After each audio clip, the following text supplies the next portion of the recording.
I knew I had that many fans. Did you? I haven't even done anything. You didn't have to. You're the 8th most attended event in the Clinton School Speaker Series, and it's at 9 in the morning. So apparently you have a following. Now,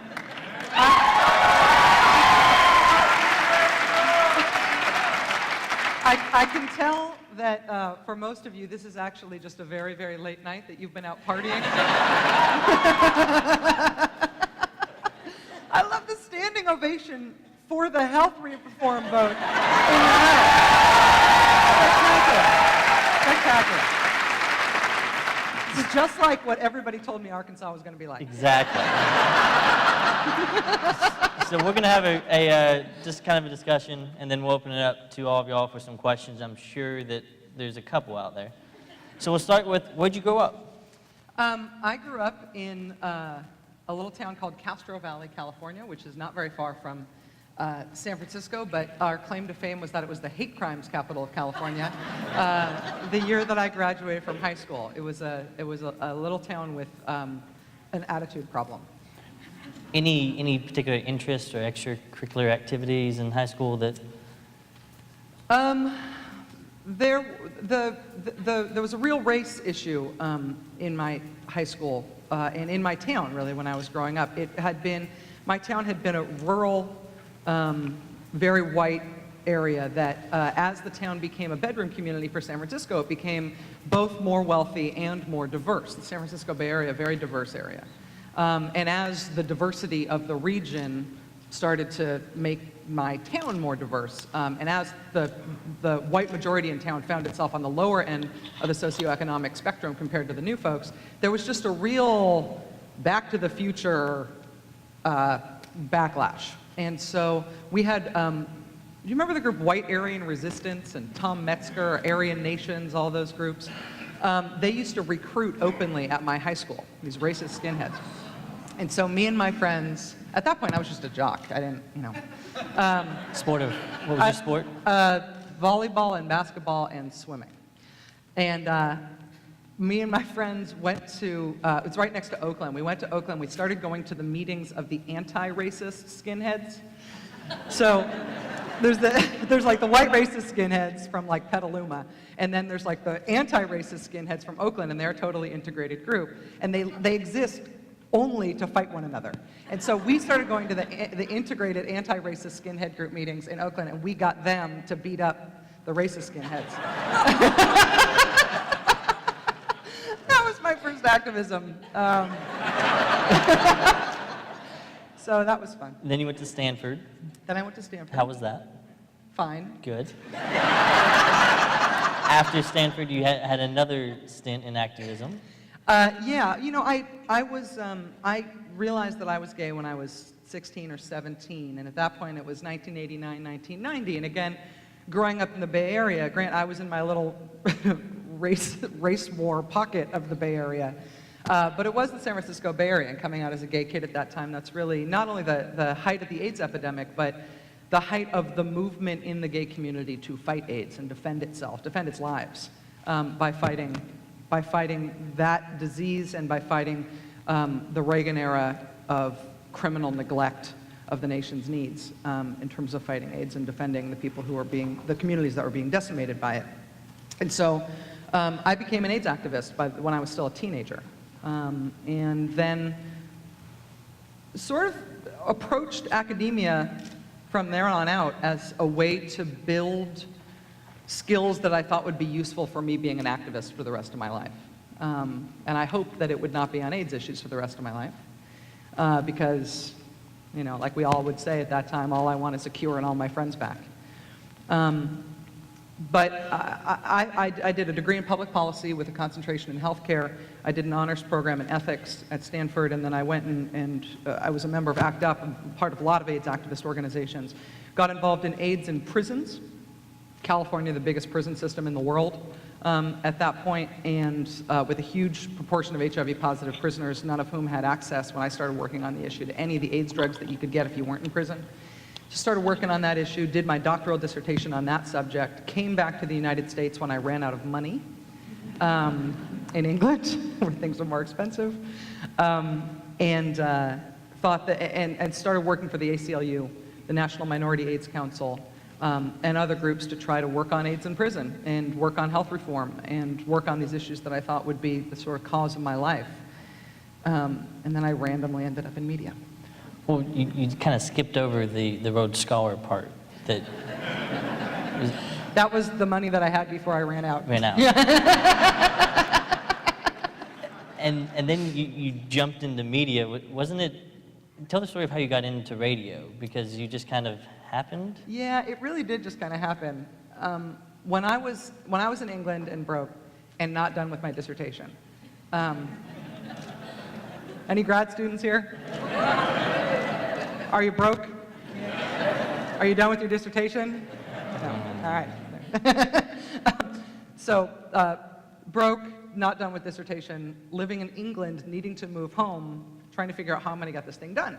And I decided that the criteria that I would create in my life so as to make it most likely I would finish my dissertation would be that I would try to be very unhappy.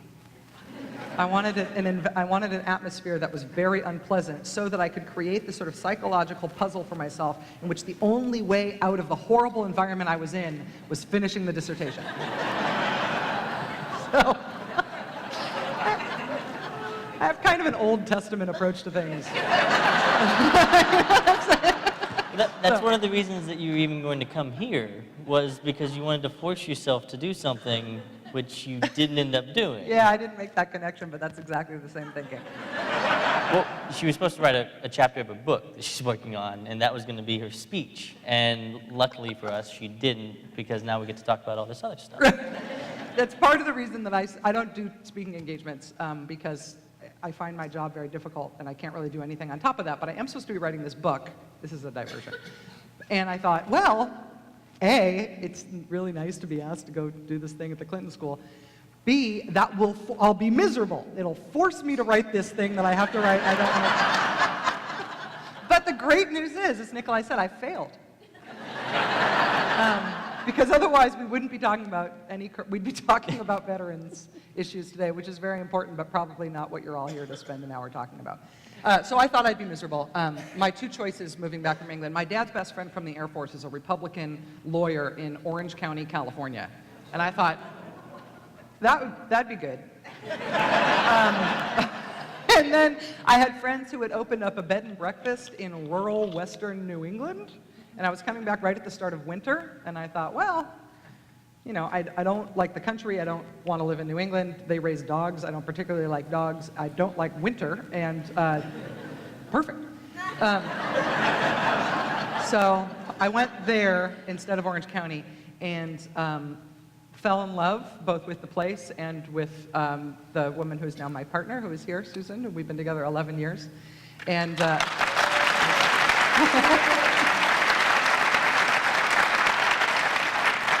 I didn't mean to embarrass you, I'm sorry. And took forever to get my dissertation done. But while I was doing it, I started doing odd jobs, and the friends I was crashing with and not paying rent to, who had the B&B, they were fans of this local radio morning show, like Morning Zoo, wacky, Dave in the morning. And they just dared me, because I was doing landscaping jobs, I was working at a factory, I was doing deliveries, I was like the world's worst handyman. If you have a small problem, hire me, I'll make it worse. I was the Paul Ryan of small plumbing projects. That's a budget committee joke. And so they dared me to do an open on-air audition for the sidekick newsgirl job on this Morning Zoo radio show. And I wasn't busy, so I did it, and I talked into that microphone that morning on the air on WRNX in Holyoke, Mass. And I thought, oh, this is what I'm supposed to be doing. So describe your transition. You did about 8 years or so on radio, had a loyal following, and then you transitioned to being a political anchor on MSNBC. Kind of describe how that changed your personal life, of the effect of being now seen on TV every night as opposed to being heard at a local radio station, and then national North America. You know, it hasn't changed my personal life that much, I don't think. Honey has it? I don't, I mean, here's the thing. When I say that I find my job very hard, I work very, very slowly. And so part of the problem with the dissertation. But when I was doing, for example, at one point in my Air America radio career, I had a 1-hour talk radio show from 5 a.m. to 6 a.m. Right? But I didn't get fired. Everybody else got fired, and I got that time slot. And I used to come in at midnight. I'd stay up all night, come in at midnight to do 5 hours prep for that 1-hour show from 5 to 6 that nobody listened to. And we were working, our studios were in a building that had a lot of other radio stations in it, and so other radio shows, morning zoo shows and stuff, would start at 5, and they'd be on from like 5 to 10, or 5 to 9 or something. And I've got this little 1-hour show with no guests, and I'm in there cramming from midnight to 5 a.m. every day. And totally motivated by fear of failure. And that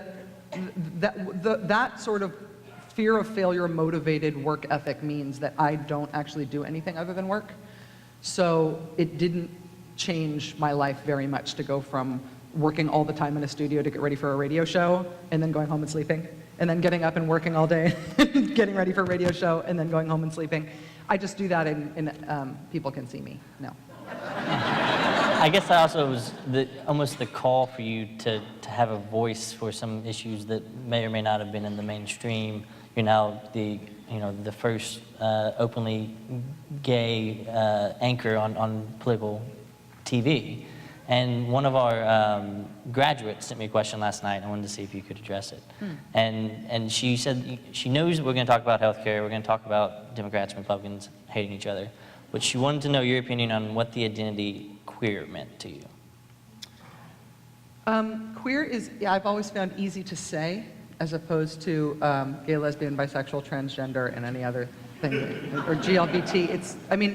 Literally, it's been as somebody who came of age, again, during the AIDS movement, during the at times quite radical AIDS movement, and that sort of modern vestige of the identity politics movement, I'm very comfortable with terms that don't make everybody comfortable.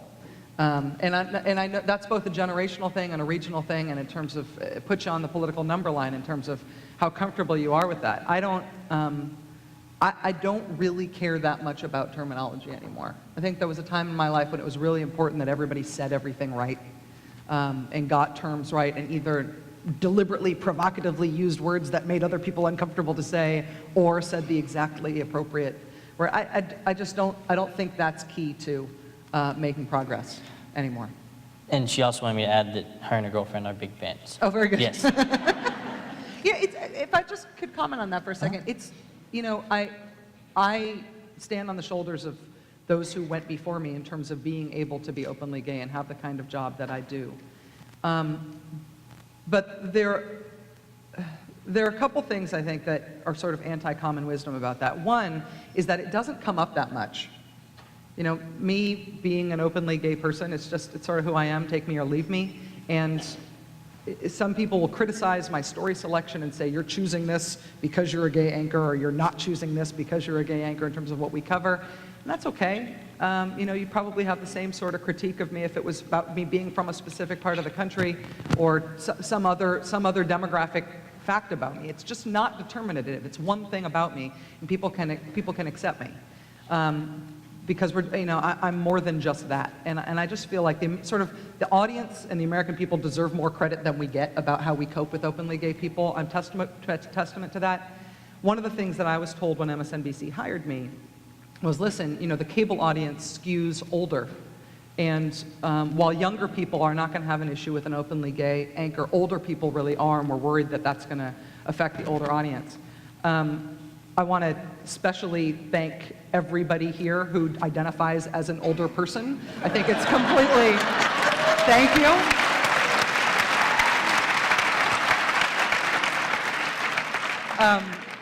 And also, I know that there are conservatives here today who are self-identified conservatives and people who are maybe even affiliated with the great institution in this country known as the Republican Party.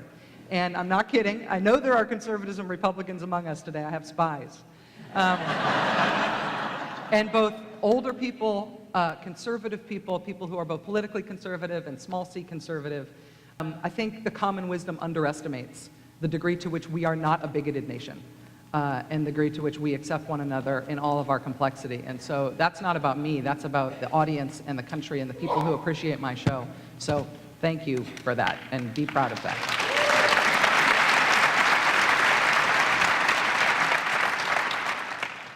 Well, before this happened, this was all my healthcare questions. But since obviously, it's done, we're over with healthcare, so we'll just talk about something else? Yeah. No.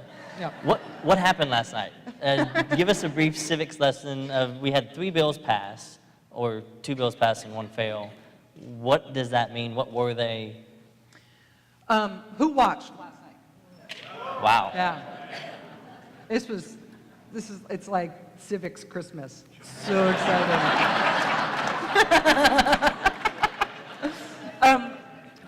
I think there are 2 ways to describe what happened. One is the technical votes that were taken. The House passed the Senate bill without changing it. And what that means is that the Senate doesn't have to vote on it again. So had the House made any changes, had amended the Senate bill in any way and passed an amended version of it, then the Senate would have to go past those amendments again. Because the House passed the Senate bill as is, the Senate bill doesn't have to pass it again. It's been passed both houses. There's no difference between those 2 things. They passed the exact same thing. In addition, they passed rather than amending the bill, they passed a separate bill, which is what the House sees as fixes to the Senate bill. And they've crafted those fixes, it's 100 some odd pages. Anybody know how many pages it is exactly? 110, thank you very much. Thank you for buying me that drink last night too. I didn't get to say thank you. I didn't know till the bill came, it was very nice of you. And we won't tell you where we were. So the Senate crafted this package of changes, fixes, to what the Senate has already passed. And that has been crafted in such a way so that it can be passed under reconciliation rules. Reconciliation rules are a legislative term that means that these are things that relate to the budget. They have to be germane to the budget. They can't be about Social Security, and you can't filibuster them. And so this is a package that the House passed right after they passed the Senate bill. That package will now go to the Senate, and the Senate will try to pass it intact. And if that happens, these same things will have passed both houses. We will have reconciled what the 2 houses of Congress have done, and the Senate and the President will have something to sign. Now, Republicans in the Senate desperately don't want this to happen. They will challenge the reconciliation eligibility of everything that's in that package and say, oh, you can't do this here. They will also try to add amendments to the Senate bill so that the Senate bill changes, then it has to go back to the House again so they can keep it going so they can still try to kill it.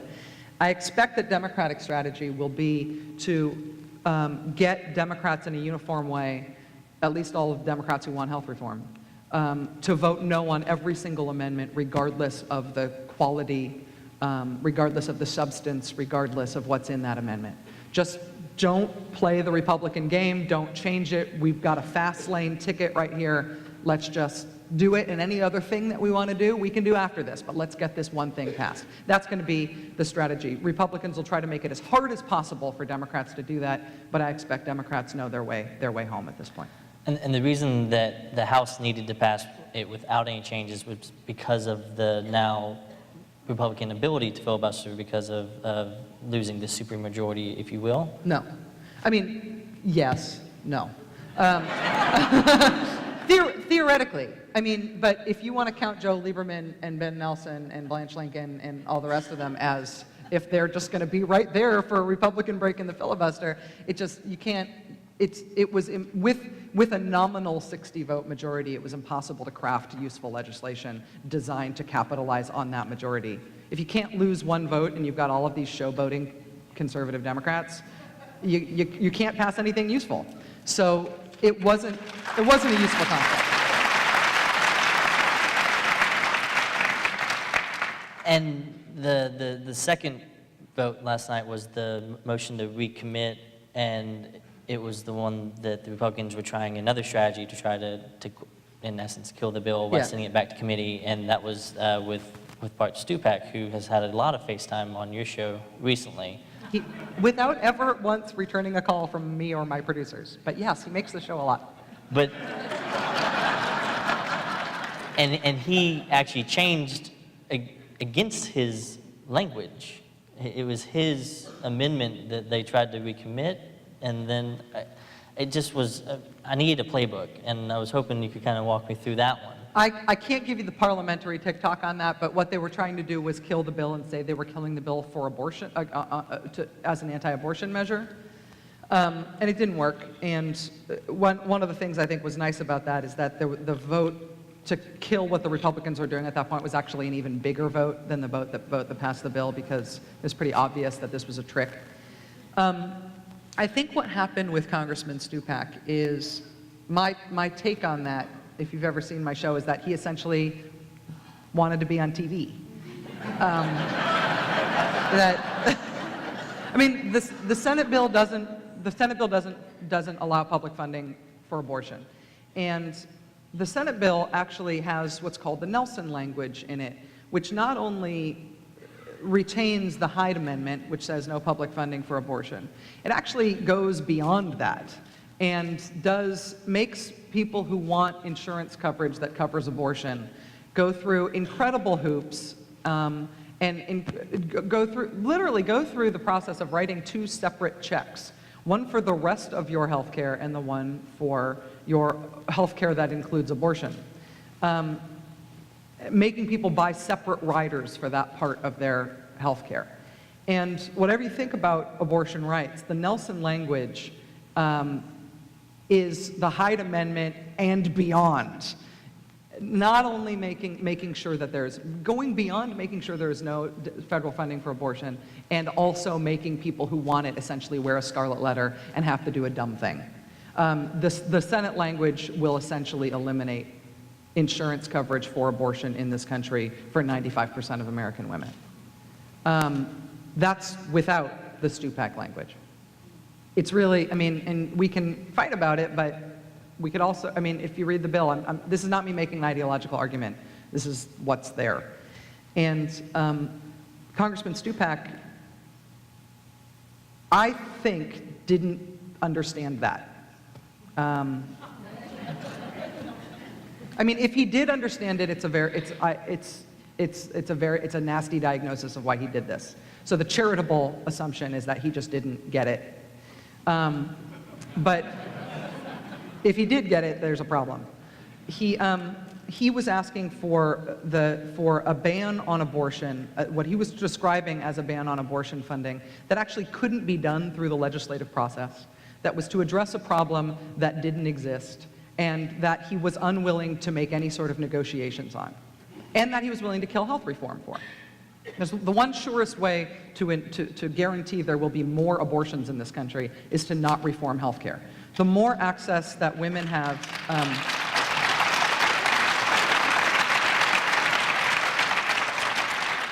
the more access that women have to both prenatal care and to an assurance that they will have coverage throughout their pregnancy, both prenatal care and postnatal care and young infant care for their child, those are the things that make women not have abortions. And when you look at countries that have universal health care, even that have much wider access to abortion than we have, their abortion rates are dramatically lower than ours. Not because you can't get an abortion, but because you can get health care. And getting health care is the kind of thing that makes women make choices that reduce the abortion rate. So Congressman Stupak held out to the end. He got on TV a lot, and he didn't change the language at all in the bill. What he got was an executive order that affirms the existing language and changes nothing. The executive order changes nothing in current law because there was no federal funding of abortion in current law or in the health reform bill. And so he got this executive order, and he got to beat his chest on television, and it changes nothing. It changes nothing except it made him more famous.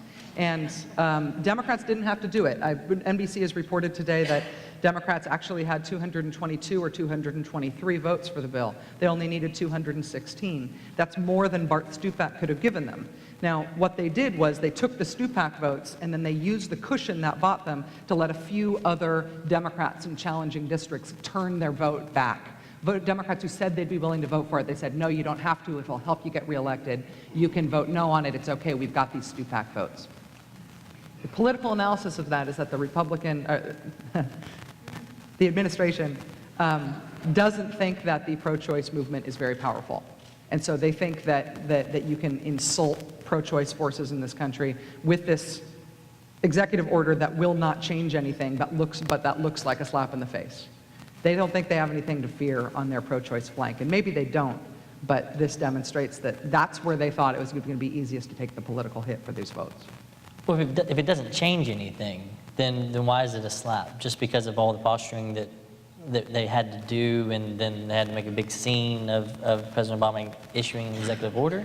The executive order says, we already aren't using federal money for abortion. Now we're going to make doubly, triply clear that we're not making... So like, first of all, abortion is health care. Abortion is not a thing that, I mean, it is, we can make this, women go to doctors to get abortions. It's part of what happens in terms of reproductive health services. Not everybody believes women should be able to legally do that, but that's a different fight. Right. What happens now, outside of abortion? So what does the healthcare reform do now? Timeline for when these things start? Well, this is in terms of what the Senate is Right. going to do. In terms of the Senate going to deal with. There's going to be the Senate debate's going to be great. Republicans will try to stop it at every turn, add all these amendments. Democrats will have to hold the line and probably vote no on all the amendments. If Democrats can't hold the line and they vote yes on some of the amendments, that means the bill changes and it actually has to go back to the House again. And they don't want that to happen. So they should vote no on, if they want to get it passed, they should vote no on all the amendments and and just hope that somebody on the Republican side gives Democrats as big a political gift as John Boehner gave Democrats last night on the floor of the House.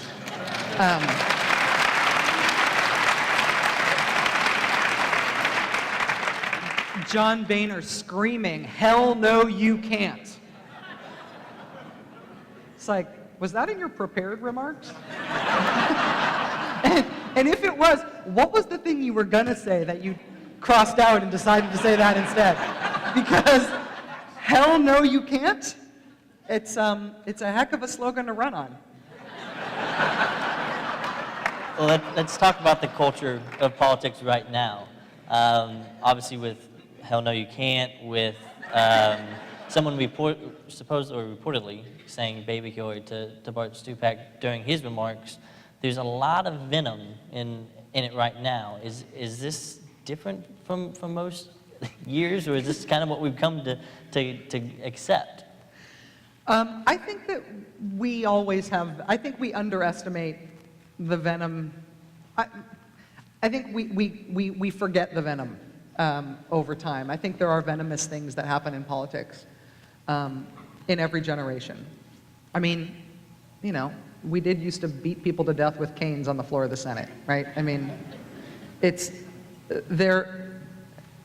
politics is hard, and people don't always behave well, and there is a certain responsibility of civility that comes with leadership that you would hope people would demonstrate. I mean, a couple things that I thought were really interesting yesterday. Number one was the decision by Nancy Pelosi and the other House leadership to walk from the Cannon House office building carrying the gavel that was used to pass Medicare in 1965.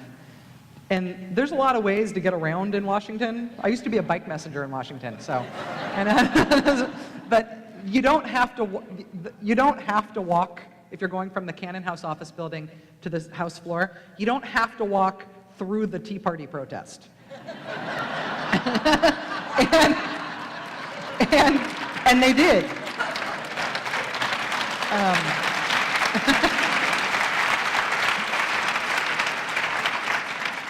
And I think that we will not be intimidated gravitas I think I found that inspiring.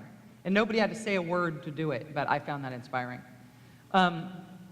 I will also say that there was apparently a member, an anti-health reform protester in the gallery in the House who was screaming from the gallery, "Kill the bill, kill the bill." And you're not allowed to disrupt from the gallery, but when Capitol police officers went to escort that person from the gallery, the protester resisted arrest against 4 police officers, was kicking and fighting and screaming with the police officers, and members of the House Republican caucus turned to the gallery and applauded that.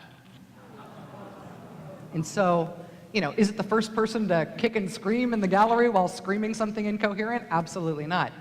Is it the first time that members on the floor knew that was happening and said it was a good thing? I don't, you know, that's tough. So I don't expect people who are upset about what's going on in politics to be always civil, but I expect people in leadership positions to call on our better angels and not our worst. And there have been times in this country when political anger has turned to violence. And it's not always because people in power legitimized the violent edge of that anger, but it is sometimes because of that. And so I would hope that we would remember that history. Let's switch to Arkansas politics. Okay. We're an interesting state in that at the last presidential election, we're one of the few states to vote more for Senator McCain than President Bush in that election, yet we have 3 or 4 Democratic representatives, 2 Democratic senators, and a Democratic governor with a huge approval rating. And Senator Lincoln is drawn, seems like 12, 15 Republican challengers and 1 Democratic in the primary. What happened to her? 4 or 6 years ago, she had both the support of labor unions and the U.S. Chamber of Commerce, and now she's getting hit from both sides. Well, I'm no expert in Arkansas politics, and I bet everybody in this room could probably explain this better than I could. But in terms of the halter challenge, it is one thing to be, I think it is one thing to be a moderate Democrat, to be a conservative Democrat. It's another thing to seem to not want to be a Democrat.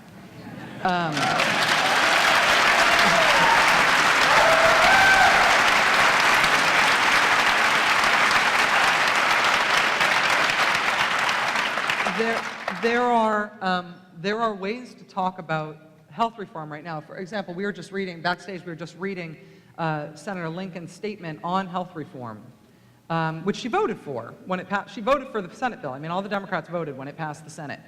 And she now says she's going to vote against this package, right, the reconciliation package, which is the thing that's going to make health reform law. And she says she's going to vote against that reconciliation package because she doesn't like the process by which it was passed. And there's no, I have to say, I mean, in context, there's nothing particularly egregious about the context in which the reconciliation package was passed. There's also nothing particularly objectionable in the reconciliation package. I mean, she may object to specific things in it, but this is not a controversial bill. This is taking Ben Nelson's special deal for Nebraska out of the health reform bill. This is taking the Mary Landrieu special deal for Louisiana out of the bill. This is changing the tax on expensive plans. I mean, this is not red meat stuff that's going on in the reconciliation package. And so, I think it is one thing to be a conservative-minded member of the Democratic caucus, but to not be able to explain why you're voting for what you're voting for, to not actually seem to believe in the things you were elected because you said you wanted to do them, is to afford, I think, is to make yourself a soft target from all sides. Do you have any predictions for the 2010 election? I'm the worst predictor of all things. So your bracket's completely busted? My bracket, no. I'm always like, Gonzaga all the way. No, I'm bad at predictions. I mean, I thought that, for example, on the Stupak thing, the House Democrats had stopped negotiating with Bart Stupak, and Congressman Stupak had said that he had 20 Democrats in his pocket, and then he said he had 12 Democrats in his pocket, and nobody knew who the Democrats in his pocket were, and nobody was talking to him anyway, and the thing he wanted fixed is a problem that didn't exist, and the way he wanted to fix it couldn't be fixed. And I mean, it was clear to me that Mr. Stupak's 15 minutes of fame were over, and then the clock started right back up yesterday, and he was all over TV again, and he got this showboaty, useless thing that he apparently wanted. So I was wrong on Stupak. I was wrong about Senator Clinton taking it all the way to convention in Denver. I was wrong about Gonzaga. I'm wrong about everything. Well, do you think they're going to lose? I mean, generally, they lost 54 in 94. is going to be worse or better for them? It is, I mean, there have only been 2 occasions since the Civil War in which, in the election after a president was elected, his party did not lose seats. So Democrats are going to lose seats. Are they going to lose their majorities in either house? I would guess probably not. I think that it's probably, I think Democrats we might get down to a 51-49 Senate or something. But the majority in the House is something like 70-something seats.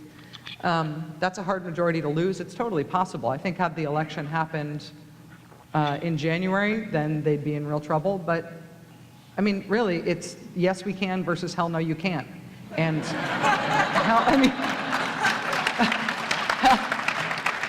hell no, you can't is very energizing to people who believe hell no, you can't.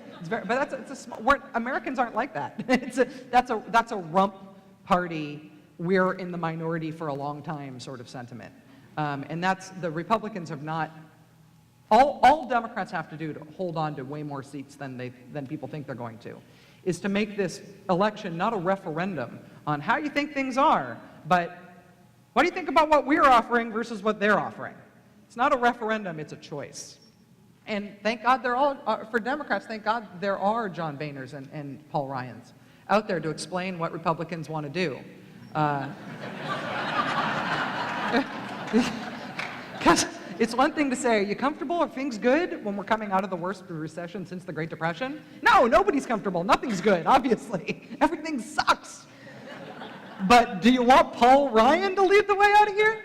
He's the guy who wants to eliminate Social Security, wants to eliminate Medicare, and thinks the way out of this economic crisis that we're in right now is to give the biggest corporate tax break that's ever been given in this country, and a bigger tax break to the rich than has been given, even dwarfing the 2001 Bush tax cuts, which added $1.3 trillion to the deficit. That's the Republican budget plan. So if I were anybody running in any country, I would want to run against that. Yeah. Well, it's probably word association. So whatever. Really? Yes. Okay. Healthcare reform. I'm just supposed to say a word? That's it. I'll give you 2 words. Can I hyphenate? Yeah, sure. Healthcare reform. Long awaited. Reality TV. Since you watch Mystery. President Obama. Trying. Diet Dr. Pepper. Delicious. Sarah Palin. Diet Dr. Pepper.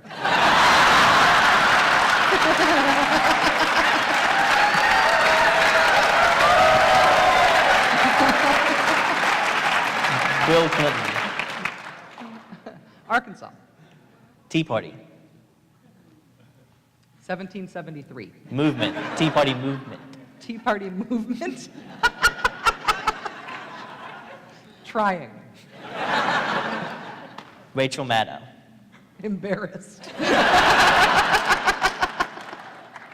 Before we open up for questions, one more thing All that right. I would be yelled at by my brother, who, if I didn't ask, and two St. Patty's Day ago, you had your inaugural drink on the Rachel Maddow show. Yeah. He's a mixologist, or amateur as well. When did that start? Drinking? No.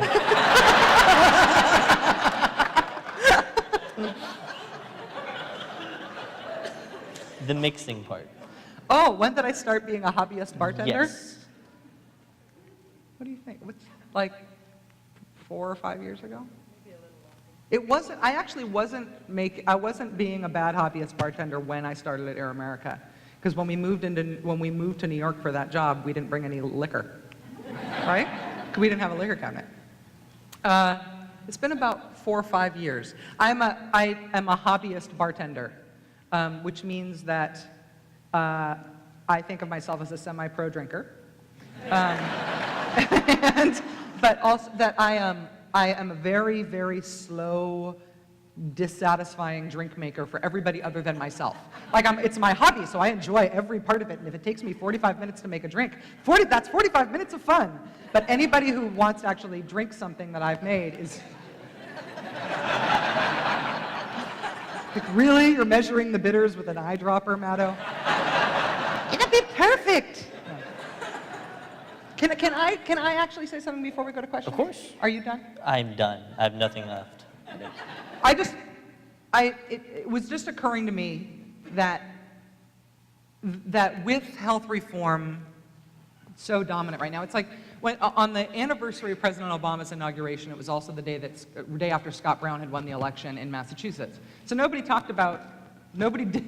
people thought on the anniversary of the election, oh, let's not do our one-year retrospectives on Obama because we'll do that for Inauguration Day. Because he didn't take office in November, he took office in January. We'll save it for January. And then in January, nobody talked about any one-year retrospective stuff either because this other big thing happened. And with health reform happening right now, I just sort of felt like there was one thing just between us that we should note, which is that it was 45 years ago today, on the steps of the state capitol in Alabama, when Dr. Martin Luther King gave the how long, not long speech. And it just seems like, and I'm not trying to make any allusions or, I'm not making an allegory to anything that's going on in politics right now. I think this just deserves to be remarked upon on its own right. It took 3 tries to complete the Selma March, right? It was Bloody Sunday, and then they tried again, and then on the 3rd time they actually got there. And to get from Selma to Montgomery, I mean, it was, I'll just a quick excerpt from what he said that day, because it gets cited again, and we don't remember the context in which he said this, and that it took 3 tries, and they did it, and they had to go through Bloody Sunday to get there. The road to get there is not altogether a smooth one. There are no broad highways that lead us easily and inevitably to quick solutions, but we must keep going. I know you are asking today, how long will it take? I come to say to you this afternoon, however difficult the moment, however frustrating the hour, it will not be long, because truth crushed to earth will rise again. How long? Not long, because no lie can live forever. How long? Not long, because you shall reap what you sow. How long? Not long, because the arc of the moral universe is long, but it bends toward justice. That was 45 years ago today, and it's overshadowed in some ways by what's going on in our current politics, but it's worth remembering. So.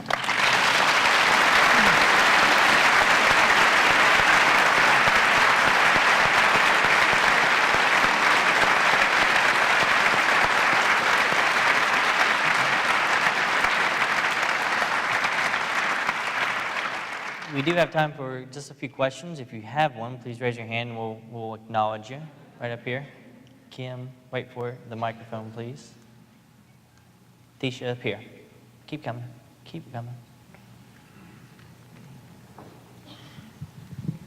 Thank you so much for being here. I'm Clinton School student Kimberly Caldwell, and I wanted to say, first of all, thank you so much for your time on Martha Stewart's show. I, on election night, drank the same mix as you, and I enjoyed it thoroughly. But more importantly, I wanted to ask you, I personally have a really hard time figuring out how to approach the political conversations today, because you want civility, but you also don't want to back down or feel like you aren't allowed to express your feelings. And as someone who has a platform on television, how do you see your role in the larger political conversation? And do you have any goals for your career about how you want to impact the American political conversation? Thank you very much for that. My answer is uninspiring. I'm sorry. But I really don't think about how I fit into the larger political conversation. Because I don't really understand the larger political conversation that much. I believe in subjectivity, I believe in niche cultures, I believe in subculture, I believe in people speaking from exactly where they are and not trying to be anything who they're not trying to be the voice of authority or the voice of God. I think If you hear the voice of God, that's great, but it shouldn't be in your own head. And so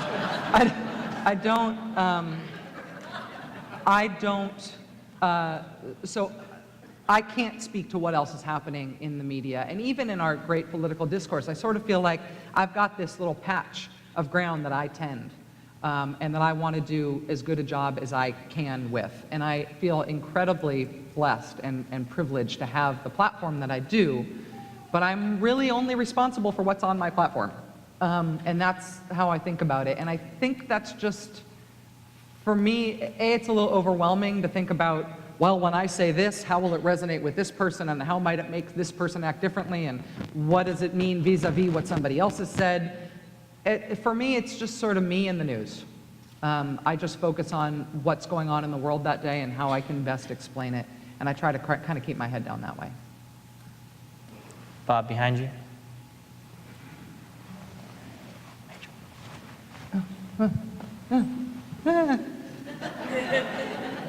Thank you. Is that better? A bug? Hello. It was a bug, actually. You're afraid of a bug? I just wanted you to know that I'm one of those elderly people that watch him. Thank you. And I'm one of your biggest fans. The first time I saw you was when Keith Olbermann that night, and I thought, oh my gosh, this girl is really good. Thank you.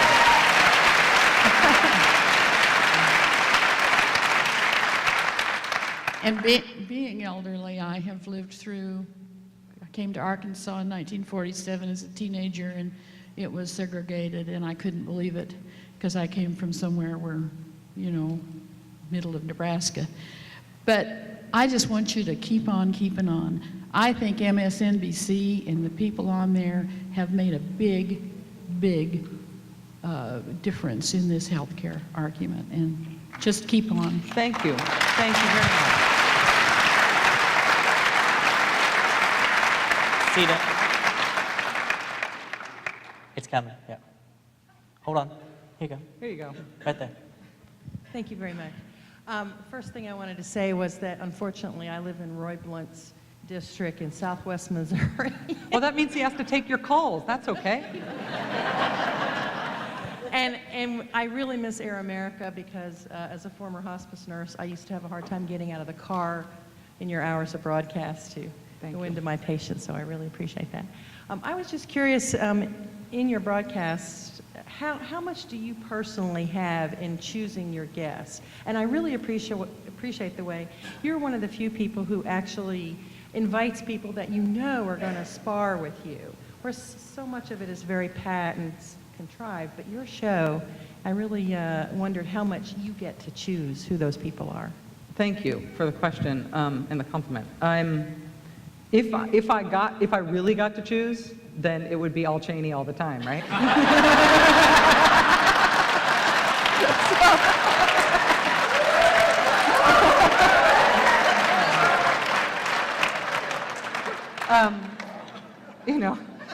Then Bart Stupak would not just be the subject of discussion, he could actually participate in it. In terms of deciding who we ask to be on the show, there's no restriction on that at all. We ask anybody who I want to ask, we can ask. There isn't. I made a deal with MSNBC when we started that they didn't have any problem giving me, which is that I needed full editorial control of the show, and so I have full editorial control. So that means that anything you think I'm screwing up on, it's me. There's no corporate overlord stopping me on that. The biggest issue that we have in terms of guests is that just people say no. That a lot of people, well, I don't know. I mean, I don't want to impugn anybody's motives because they won't tell us. And what we usually hear is that they're busy. But a lot of people who I would love to get to come on the program just won't. And so that's part of the, people ask me sometimes about the relative, what I hope comes across as a civil tone on the show, even with those with whom I disagree and toward those with whom I disagree. And that is both how I feel and what I think is right in terms of the way that I'm most comfortable talking about politics. I'm also trying to encourage those who do disagree with me to know that if they will come on the show, even though it might be uncomfortable, they will be treated fairly. And I'm not going to, it's not an ambush. You know what I'm going to ask. I'm not going to be a jerk. You're going to get time to say your piece. This is, you're not going to get screamed at. I don't like that kind of discussion, and I would hope that ultimately over time, if I can stay on the air long enough, that a reputation for that form of civility will encourage more people who disagree with me to come on the air, even if they do feel scared. Do you have a favorite guest? Pardon me? Do you have a favorite guest? Oh, whoever's given me the best stuff that day. Right. Yeah. Right in the middle? Bill? Oh, behind you. I'm sorry, ma'am. In the orange shirt. Hi. Your show is a breath of fresh air. Hold on.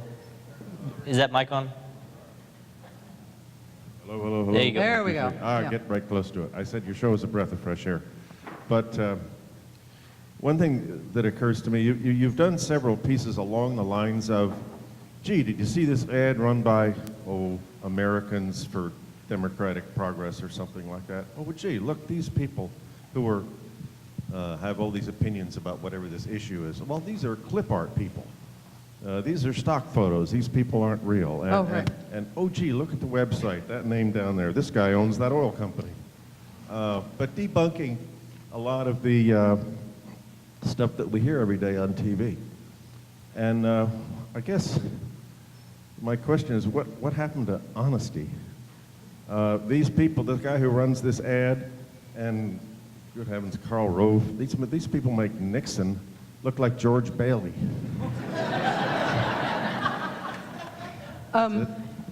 Thank you for the question. It's actually really cool to be in Little Rock while health reform is passing. To be here at the Clinton School and to be thinking about the lessons of the Clinton presidency approach to health reform as we're now, which didn't work, and we're now experiencing it working, and what's different. And between 1994 and 2010, how have things changed? Was it just a strategic decision that changed? Did the country change? Did the problem get so much worse that it had to be fixed this time? What's the difference? And I think it's some of all of those things, but I think it's also some of a different environment in terms of what you're talking about with honesty and being able to hold people accountable for what they say and who's saying what. And it's not just me. I think I play a very small part of it. I think more than that, it's citizen journalism and the internet. When everybody is investigating everybody, honestly, and you hope that by the time stuff makes it to press, it has been vetted, cross-checked, edited, and presented responsibly. But ultimately, there's just a lot more information about what's going on inside politics available to all of us because of people working in a citizen journalist kind of way in order to post stuff online. Everybody's got their own printing press now. And I think that helps with accountability, with reading the fine print, with finding out who's actually funding these groups, with who's actually taking these positions that they might otherwise want to be taking anonymously. It's harder to hide now. And I know people sort of resent the free-for-all nature of the internet, but that is one of the great benefits of it, I think, is that it makes the cost of dishonesty that much higher.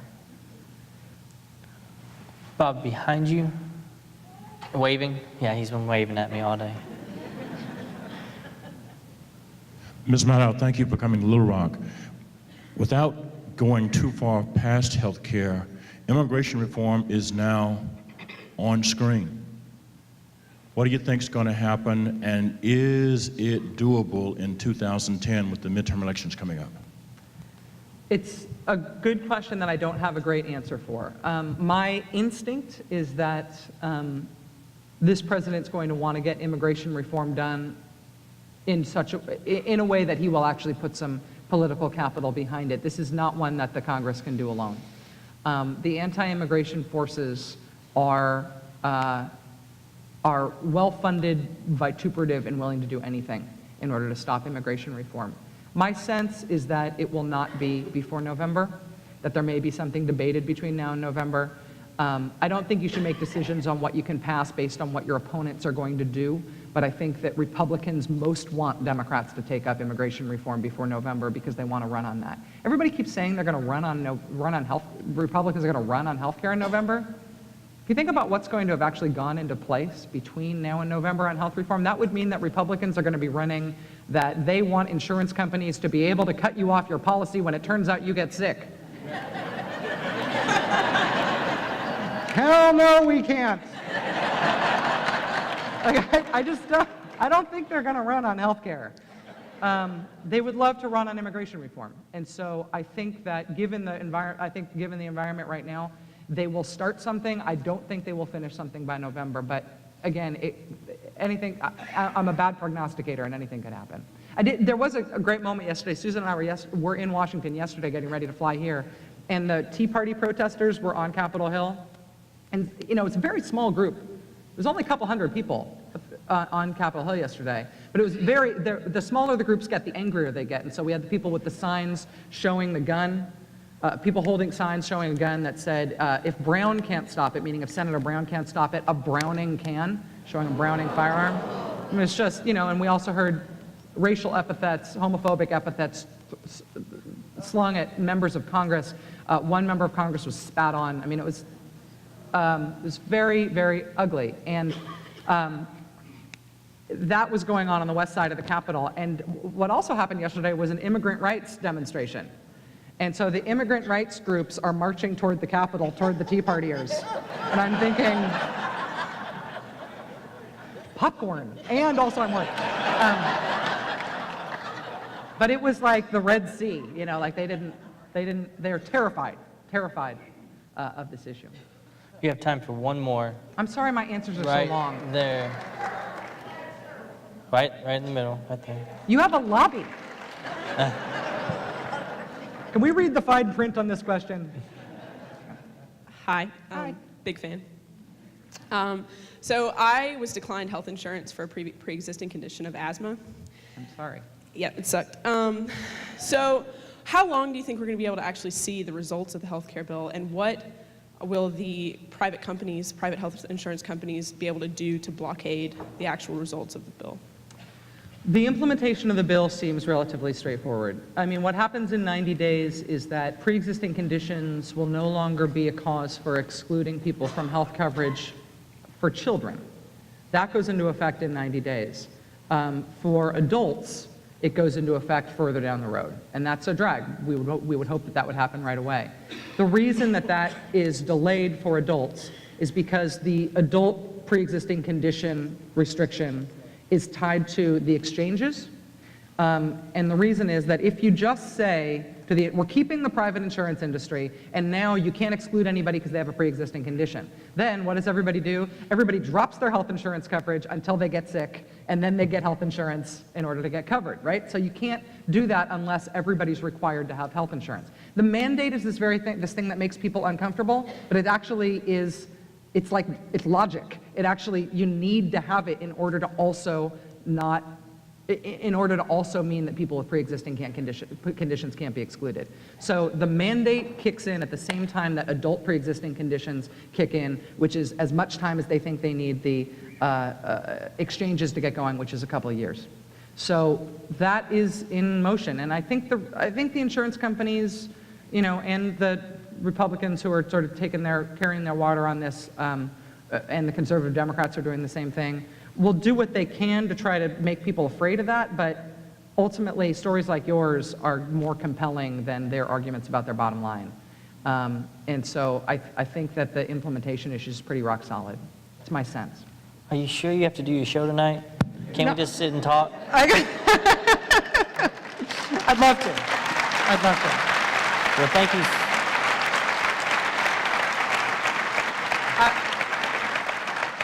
I would just say that it was so nice to be asked to be here, and it's so incredibly nice of you all to stay up all night partying so that you could be here for 9 a.m. on a Monday. I really, really, really appreciate you all coming out. It's just so kind, and the reception has been so warm. Thank you. Thank you very much.